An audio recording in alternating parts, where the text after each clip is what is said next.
వీరభద్రప్ప గారు కర్ణాటక చిత్రదుర్గం నుంచి వచ్చారు. చిత్రదుర్గం ఇండస్ట్రియలిస్ట్ వారు గత 25 సంవత్సరాల నుంచి రాజకీయాల్లో చాలా ట్రై చేసినా కూడా ఏ విధంగా ప్రోగ్రెస్ లేకపోవడం, ఇండస్ట్రీలో కూడా ఇబ్బంది ఉండటం వలన ఆయన 3 నెలల క్రితం మన దగ్గరకు వచ్చారు.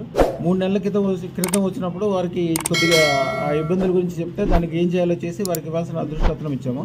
ఇచ్చిన తర్వాత వారికి ఇప్పుడు ఇండస్ట్రీలో బ్రహ్మాండంగా ఉండటము, అనుచర వర్గం పెరగటము, కుమారస్వామి గారు స్వయంగా వీరికి ఎమ్మెల్యే టికెట్ ఇవ్వడానికి రెడీ అవ్వటము, వీరు చాలా సంతోషంగా ఉండే సంతోషాన్ని తెలపడానికి వచ్చారు. మిమ్మల్ని స్వామి మీరు ఇక్కడికి రావడం కుదరదు కాబట్టి హెలికాప్టర్ అరేంజ్ చేస్తాను, మీరు తప్పకుండా రావాలని అంటున్నారు. వారు అనుచర వర్గంతో వచ్చారు.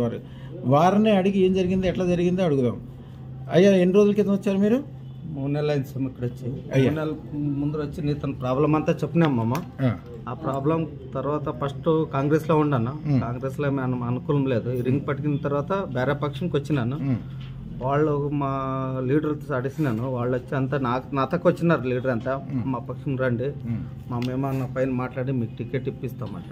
నన్ను ఇప్పుడు టికెట్ ఆకాంక్షి జేడీఎస్ నుంచి దేవుని దయతన మీతో వచ్చినట్టు నుంచి వేరే జేడీఎస్కి వచ్చినాను. ఇప్పుడు వచ్చినట్టు నుంచి చూస్తాను. ఇప్పుడు క్యాన్వాస్ చేస్తాను ఆల్రెడీ. నైట్ క్యాన్వాస్ పై వచ్చినాను మీ దగ్గరికి. ఇక్కడ అంతా ఇంకా మీకు అన్ని రకాలుగా అనుకూలం తెలిసిందా? మనకంతా కలిసి వచ్చిన తలకి మీకు ఇంకోసారి కలిసిపోయినాక వచ్చినాను. మా ఫ్రెండ్స్ కూడా ఎత్తుకుని వచ్చినాను. అయ్యా, మీ అనుచర వర్గంతో అందరితో వచ్చారు. ఈసారి ఇంకా బాగుంటుంది. మీరు అనుకున్నట్టు హెలికాప్టర్ పంపిద్దరు, కానీ ఇప్పుడు కాదు. మీరు హెలికాప్టర్ నన్ను మినిస్టర్ అయినాక వస్తాను. అన్ని రకాలుగా మంచిగా వద్దు స్వామి. శుభం భూయాత్.